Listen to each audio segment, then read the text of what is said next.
とルイージがマメーリア王国で大冒険。さあ、マリオとルイージの出番です。冒険の舞台はマメーリア王国。もちろん苦しい。しかしこれが冒険。 Mario and Luigi team up using synchronized super moves in their most ridiculous adventure ever. Mario and Luigi, Superstar Saga. Rated E for everyone.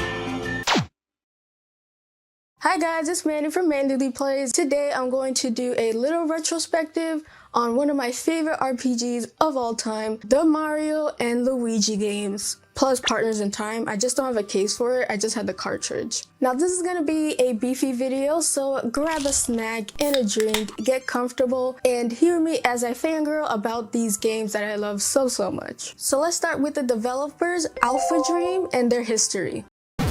Nintendo! Now, I tried to find how this company came into be, but sadly, I didn't find anything. The best I could find, and I don't even know if it's true, that Alphadream was a spin-off from a construction company. I don't really know what that has to do with gaming, so if anything I'm saying here is wrong, please let me know. This is just from what I could gather on the internet, but we do know a bit more when they started developing games. From the evidence that I could gather is that Alphadream was formed by the former president of Square Enix, Tetsuo Mizuno. During his time in Square Enix, he basically oversaw the golden age of the company, with his name appearing in Final Fantasy VII, Xenogears, and Mario RPG as executive producer. Now I'm gonna put a pin on Super Mario RPG because that's gonna come into play later in this video. Once Alphadream was formed, he hired along former Square Enix employees. One of them was Chihiro Fujioka, and the second, Yoshihiko Mikawa. Chihiro was a former director, producer, and composer at Square Enix. He produced Final Fantasy Legend 3 and was one of the writers for Final Fantasy Mystic Quest. But the most important role he had, and this is where Super Mario RPG comes into play, he was a director for Super Mario RPG. Now you see where I'm going with this. But that's not all. Yoshihiko, who was brought in as well, worked on games like Paradise Eve, Final Fantasy VI, but he was also co-director along with Fujioka in Super Mario RPG as well. It's like all of this is becoming full circle. It was really interesting to see that there's a lot of names that we know from one game and then worked on another game. I found that really cool. Maybe a video for another day. Now that we established the people behind the game, let's now start with the games themselves. That game is Tomato Adventures for the GBA. Released in 2002, only released in Japan. From eyeballing the gameplay looks a lot like the games we all know and love as the Mario and Luigi gameplay. But this game somehow convinced Nintendo to give Alphadream the rights to Mario and Luigi. How did they get to that point? I honestly don't know. And then Mario and Luigi Superstar Saga was released to great acclaim from gamers and critics alike. But sadly enough, in the year of 2024, we all know that Alphadream didn't exactly make it in the way they wanted to. In October 1st, 2019, Alphadream officially declared bankruptcy. I declare bankruptcy! So I'm gonna put my tinfoil hat on for a second. I believe Nintendo made them remake Superstar Saga and Bowser's Inside Story for the 3DS, even though the 3DS was on its way out the door. And I feel like that was the nail of the coffin in Alphadream and the Mario and Luigi series. I really don't know why Nintendo did that. Some people say it's because Paper Mario and they didn't want two Mario RPGs on the same console. And with that I say Super Mario RPG and Paper Mario are on the Switch. I still hold hope that Nintendo would pick up Alphadream or do their own spin on Mario and Luigi and port it to the Switch because that would be fantastic. I'm really sad how the Mario and Luigi series has ended up, but I'm not done yet. Let's talk about the games that make up this amazing series. The first game on this list is Mario and Luigi Superstar Saga for the Game Boy Advance, released in 2003.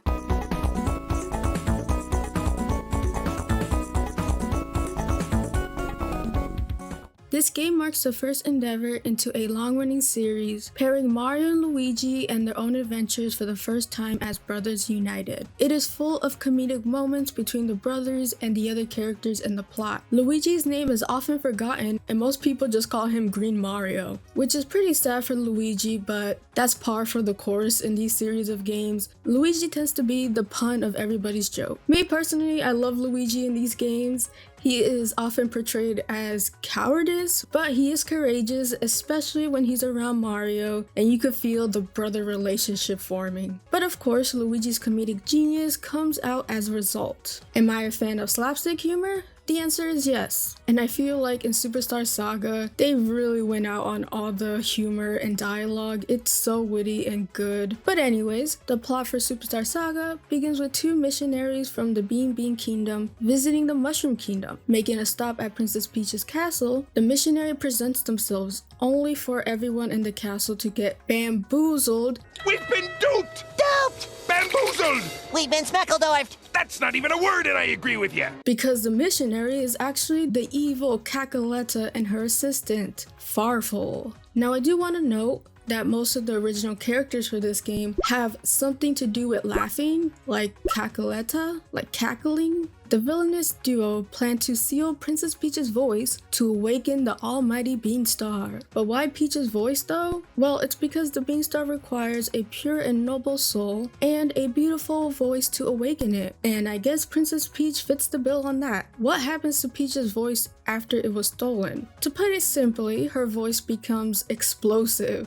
Every time she talks, it looks like she's saying a swear word, and then there's bombs everywhere, so she has to stay quiet for a good portion of the game. Which is a very deep philosophical question of words having power, but in this game it's quite literally her words have power. Another thing I'd like to know is Bowser is not the villain, woo! So there's a chapter where you have to escort Princess Peach to a village, but you can't take your eyes off her for a second because she will get kidnapped all the time. It's a funny wink and a nod to the concept that Princess Peach always gets kidnapped. Moving on though, because of this, Mario and Luigi set off for Bean Kingdom to retrieve Peach's stolen voice and prevent Cacaletta's sinister plans. So how are the brothers going to fight their way through the many types of enemies you see in the game? Well, through the power of brotherhood and siblings working together, which as a person who has a sister, siblings do not work together well. Well, not in my case. Mario & Luigi Superstar Saga features a dynamic and innovative turn-based battle system that emphasizes player interaction. Players control both Mario and Luigi simultaneously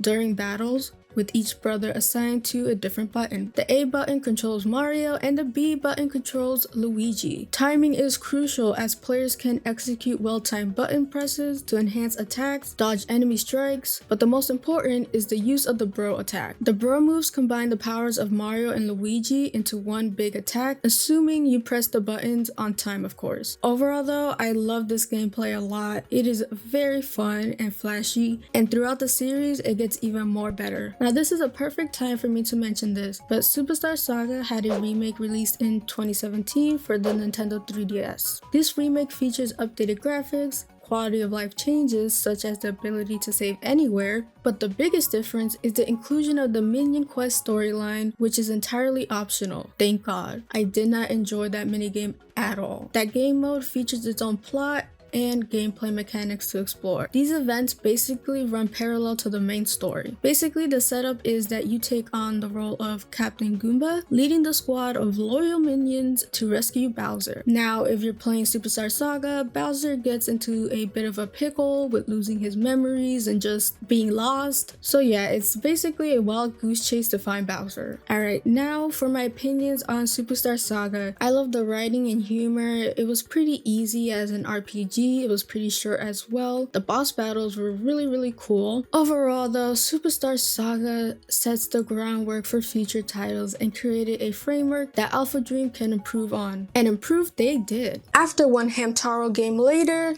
we get Mario and Luigi Partners in Time, my personal favorite.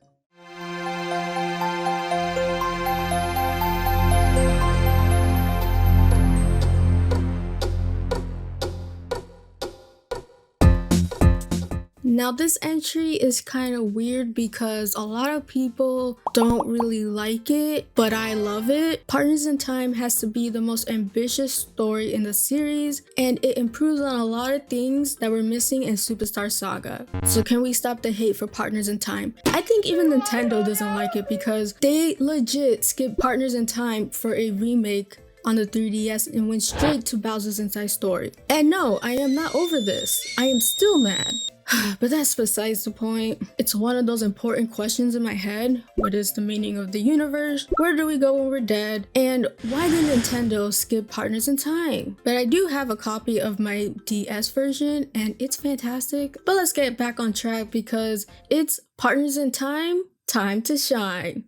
Eh? See what I did there? No? Okay, bye. Now, in Partners in Time, as the name says, there's a lot of time travel in this game. It's one of the main gimmicks. They don't really shine a light on how it works or what mechanics are in play. It's just there. You change something in the past, it changes in the future. That's about how deep it gets. If you think about it too much though, that's when the problem occurs. Like, why is Mario and Luigi able to not only interact with their past self, but take them on an adventure in the future as well? Because in most time traveling stories, the number one rule is to never encounter yourself. You will zero out of existence. But this game just likes to keep it simple and not really think about the deeper implications of all this. And I really appreciate it for that. Now that we got that out of the way, let's start with the story. The story starts off in the past when a faraway planet sets its sights on the Mushroom Kingdom, and the alien creatures, the Shrooms, are looking for a new home. It happens in a cutscene where you see a telescope just look at the Mushroom Kingdom, and then you see the shadows of the Shrooms, and they're like, yay! It's such a short sequence that gets the story across, which is pretty impressive. And the Shrooms are led by a tyrant known as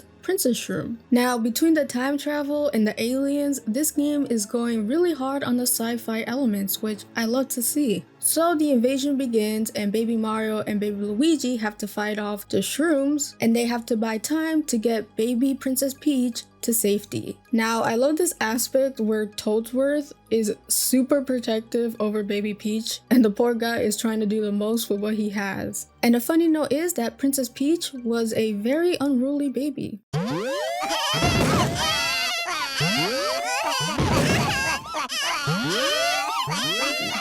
Meanwhile, in the present day, Mario and Luigi are at Princess Peach's castle to witness Professor E-Gag's invention. It's a time travel machine that is powered by this gem called the Cobalt Star. Weirdly enough, Princess Peach tests out the time machine and heads right into the past. When the machine does make its return, it does not come back with Peach. Instead, it comes back with a member of the Shrooms and starts to attack Mario and Luigi on the spot. Alright, so this scene was pretty creepy because the time machine comes back all battered and destroyed, and then this alien creature crawls out of the machine and fights you. And it's scary because you don't know where Peach is. She could have landed somewhere in the vast ocean of the universe. If I could best describe Partners in Time, it would be like the Majora's Mask of Mario and Luigi. It has a lot of creepy moments and it gets pretty dark, and I love it. So yeah, this weirdo alien comes and starts to attack Mario and Luigi, but once defeated, a disturbance causes the whole entire castle to shake. The gang checks out where it's coming from, and it turns out that a time hole has been opened. So everybody is wondering what is this thing, but then Luigi falls into the hole and gets sucked up into the past, and then Mario's just like, well, I gotta save my brother, and he hops right into. They didn't know it was a time hole or anything. Goes to show you the brotherly love, where Mario does not skip a beat to save his brother, and Luigi is very klutzy. But to their luck, the hole does jump them back to the past, so after a bit the duo meet their past selves and pair up to defeat the Shrooms. It's pretty cute. Alright, since this game was made for the DS, it did want to take advantage of the dual screen, and that's why the concept of Baby Mario and Baby Luigi were made, while the gameplay remains pretty much the same as Superstar Saga, where you have to time your attacks to deal damage to enemies. There is one major difference though, and that is the inclusion of Baby Mario and Baby Luigi. They now take up the X and Y buttons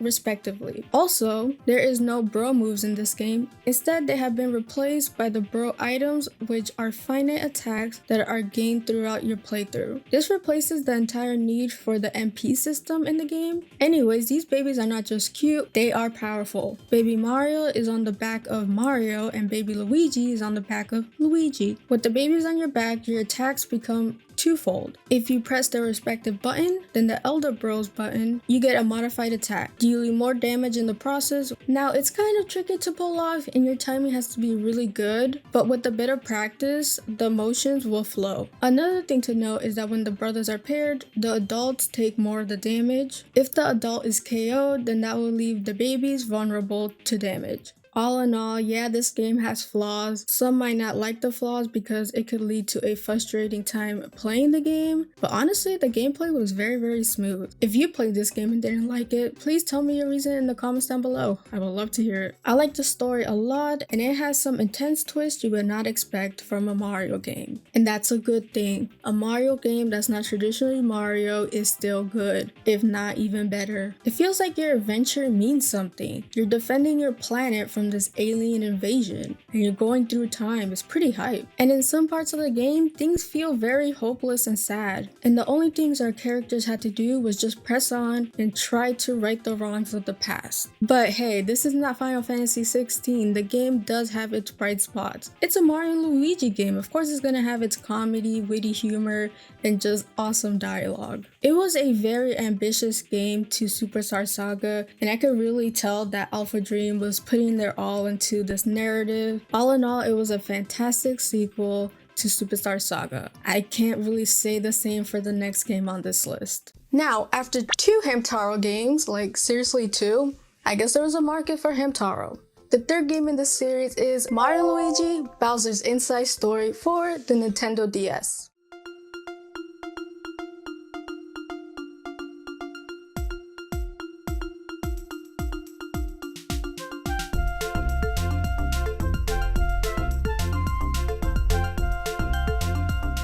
With the mixed reception received from partners in time, Alphadream wanted to make a game that is more Mario-like. Bowser's Inside Story opens up with a disease called the blurbs. It seems like it only affects toads because once infected, the toads inflate like a balloon and rolling around causes a ruckus. They look so cute, they look like beach balls. So the Mushroom Kingdom calls for a council meeting. It is discovered that all those who have been affected by the disease have previously eaten a mushroom named the blurb mushroom. This mushroom was sold by a mysterious salesman who plays a major role later on. But for the time being, Bowser invades the castle like a normal Tuesday and tries to kidnap Princess Peach, but he is easily disposed of by Mario, who sends him flying right out of the castle. Shifting the perspective to Bowser, who finds himself in Dimple Woods, he then meets up with the salesman who sells the mushroom, who is then revealed to be Fawful. Now Fawful, if you remember, is from Superstar Saga and he's Cacoletta's evil minion. She or he essentially tricks Bowser into eating a vacuum shroom, which gives Bowser the power to suck everything on sight. Hey yo! Bowser then makes his way to Mushroom Kingdom, where he proceeds to inhale Mario, Luigi, and Princess Peach. Now that the heroes have been reduced to harmless state and the blurbs affecting the Mushroom Kingdom, Fawful then proceeds to take over Peach's castle. Bowser then passes out from the rampage and does not remember what happened to him, and not realizing that he ate a whole bunch of people. And so this is where the adventure starts. The gameplay in this game is quite different from the past Mario and Luigi games. This game utilizes the gimmick of the DS, and you take control of Mario and Luigi and also Bowser for a majority of the time. Bowser is controlled by the top screen with the X and Y buttons, while Mario and Luigi's portion are more of a 2D side-scroller, and it takes place inside Bowser's gut. Lovely. And Bowser and the brothers have to work together in a kind of symbiotic relationship. Bowser's battles are similar to Mario and Luigi, although Bowser uses his fist and breathes fire, and during battles, Bowser can inhale enemies. and then those enemies are up for Mario and Luigi to finish them off, making the battles feel like a team effort between Bowser and the brothers. And this game really makes Bowser very important to the story. I mean, he is in the title and all. The SP system is back, which is kind of like the MP, which you could use up for a special ability. Each ability uses the touchscreen in various ways, while Mario and Luigi's ability still uses various items like shells, meteors, stars that rely on timing, pressing the correct button combos, or aiming before the timer runs out. It creates a sense of separation and uniqueness between both characters. By two characters, I mean Bowser and Mario and Luigi. It makes them different in their own way. And let's not forget, the big selling point is you get to play as Giant Bowser in battles. And again, they really utilize the function of the DS because in order to play this, you must have the DS sideways while controlling Bowser via the touchscreen. Punching requires quickly sliding up the stylus across the screen. Breathing fire requires the player to blow into the DS microphone. Alright, so here's where I have a problem with Bowser's inside story the most. I don't like Bowser being the main subject of the game. I'm sorry, I just don't see the appeal. I love Bowser for the villain that he is, but I don't want a whole game revolving around Bowser. And this game also utilizes a lot of gimmicks that I just don't really enjoy. The story is pretty meh and it kind of plays it a bit too safe. One of the things I do like though is Fawful making a return because that connects the whole Mario and Luigi timeline a little bit better. But other than that, I really did not think highly of this game and I still don't. Though I still think it's a really good game, it's just not one of my favorites in the series. And of course, this is a fan favorite and it sold a lot of copies. Also, they did a remake of it and skipping Partners in Time. I can never let that go, I'm sorry. But with the 3DS already kind of out of the door, the sales were pretty poor for the remake. So while I don't really like Bowser's Inside Story compared to the others, I still think it's a good entry through and through. It has a humor, witty dialogue, and everything that makes a Mario and Luigi game a Mario and Luigi game. Now next on this journey is the fourth game in the series, Mario and Luigi Dream Team, released in 2013 for the 3DS.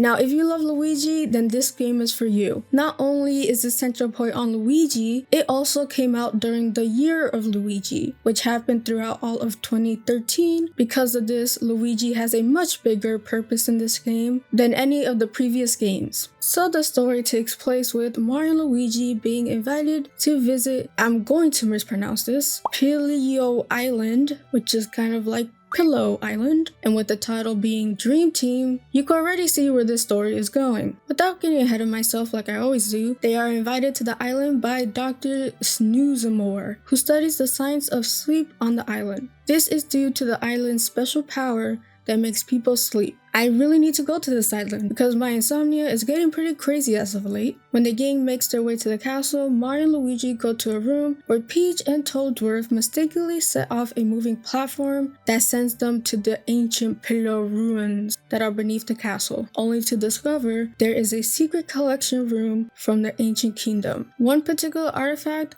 was a pillow lookalike, where Luigi decides, yeah, it's time I take a nap. Peace out, guys. Keep in mind, Luigi has been a bit sleep deprived. I don't know what's going on, but he's very tired. So he looked at that pillow and said, yes, please. As a result, though, from sleeping on this mysterious pillow, Luigi opens up a portal to the dream world. Though, a dark figure appears from it and snatches Peach into the dream world. I don't know why only Peach, but that seems to be a running trend at this point. After traversing through the dream world, the dark figure creates a portal to the dream's deep and flees there, sealing it afterwards. From there, Mario and Luigi find Nightmare Chunks and break it, freeing Prince Dreambird, the ruler of the Pillow Kingdom. So essentially, he was just stuck there until Luigi was like, I'm gonna take a nap. Back in the real world though, Dreambird breaks out of the stone pillow and explains how he got trapped in that state. In the past, there were 2 stones in the Pillow Kingdom: the Dream Stone, which is a stone made up of happy dreams and grants wishes to anyone who possesses it, and the other is the Dark Stone, which is fueled by nightmares. However,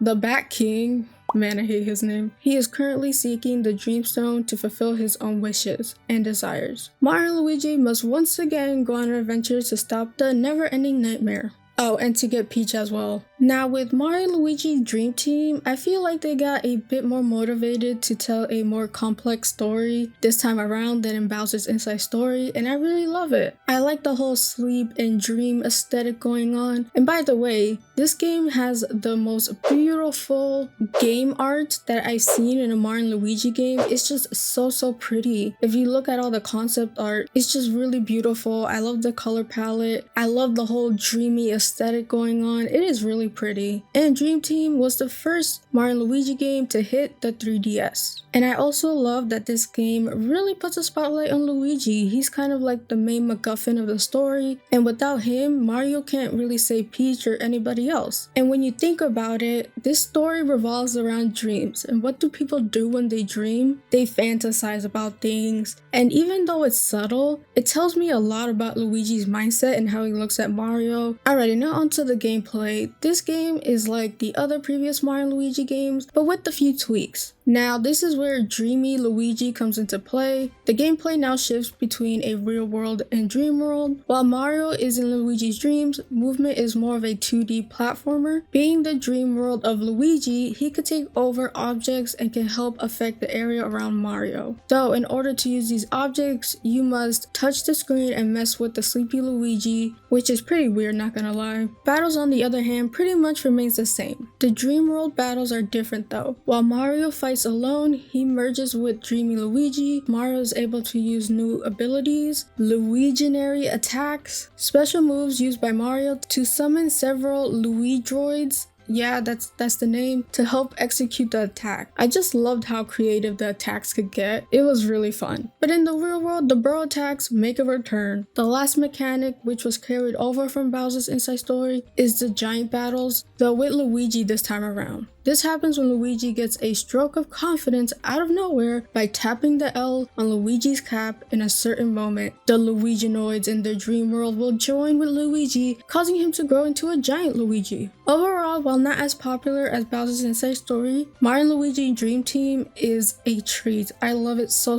much. There's this misconception that modern Mario RPG sucks because of Paper Mario, and I'm like, no, Dream Team is actually really good. Now let's get to a bit of a spin-off Mario and Luigi game, and that is Mario and Luigi Paper Jam. This is a combo between Mario and Luigi and Paper Mario. Now, I have a lot of thoughts about this game because this was a time where Paper Mario was going through its sticker star phase.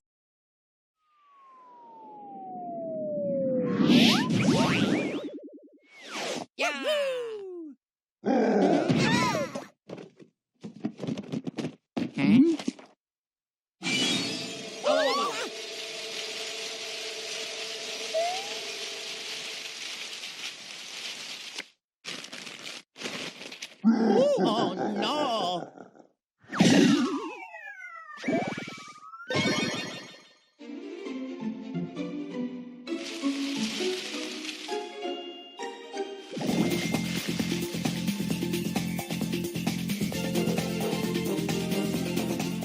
But let's just say the game came out with lukewarm reception. Alright, when I said lukewarm response, I lied. This game was trash. And this came in the heels of the worst Paper Mario being released, that being Paper Mario Sticker Trash. Oh, sorry, I mean Sticker Star, but it's still trash. And it really spelled the downfall of Mario RPG games. Anyways, what a lot of people wanted to see was Mario and Luigi interact with Paper Mario, seeing as they're both Mario RPG games. And we got our wish.